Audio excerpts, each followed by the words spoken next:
Microsoft just degraded their Xbox Game Pass. I mean, I'm not that surprised. There's stuff that happens like this all of the time. It's kind of annoying, but it's inflation.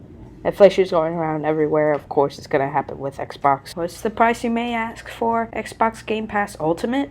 Well, that's $20. It'll only increase in September. I don't really have to deal with the increase because it's Game Pass, and also I'm usually on Game Pass Core. But still, it feels like Xbox is getting a little bit desperate. The only good thing they have to show for is the showcase. And that was like a month ago. This is less than news and more of a coincidence. But what is really crazy is that they decided to fire 1,900 employees. This includes Activision and Blizzard. All of the animators, all of the producers, all of the game developers, all of the publishers. It's just ridiculous. Some of these people helped work on Hi-Fi Rush and worked at Bethesda Studio. How could you just fire your employees for making a buck? Doesn't make any sense. I hope Xbox doesn't pull out the, oh, it's a work in progress. Man, shut your... You can't just fire your employees that help you make money. One of the reasons why some players hop on your consoles is to play these games, not to invest money in your Game Pass. Especially that some of these people suffer crunch to making these games. You know, something went wrong with Cyberpunk 2077 when it was labeled under poor management.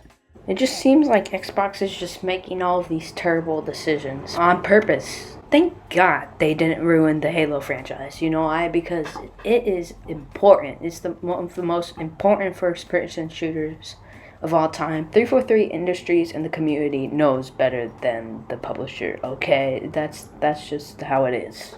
At least Xbox didn't get into any legal trouble. I swear, Xbox is just getting a little bit desperate. You know what I said about the Game Pass earlier? Well, there's a couple of issues with that. So, let's read the article, shall we? Last week, Xbox announced it was introducing new Game Pass tiers and raising its subscription prices for existing members on September the 12th. The Federal Trade Commission took issue with these changes in a filing yesterday to a U.S. Court of Appeals for the Ninth Circuit. I don't even have to commentate on this. This is just...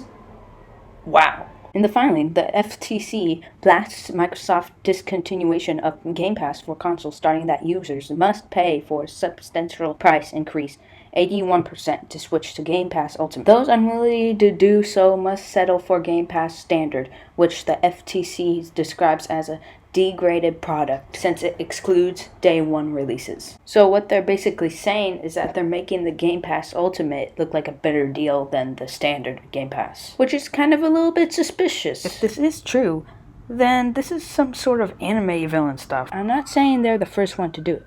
We all know some companies have tried doing this stuff before. What I am saying, though, is that why would Xbox try to ruin their reputation that they've built up over the years? Why would you put out all these critically acclaimed games? Heck, why would you even have a console if you are just going to ruin your reputation just by having a simple change in the subscription? The answer is we do not know, because Microsoft is making some bad decisions for some reason. Let me know what you think in the comments, and anyway, have a good day. This is Iced Coffee News.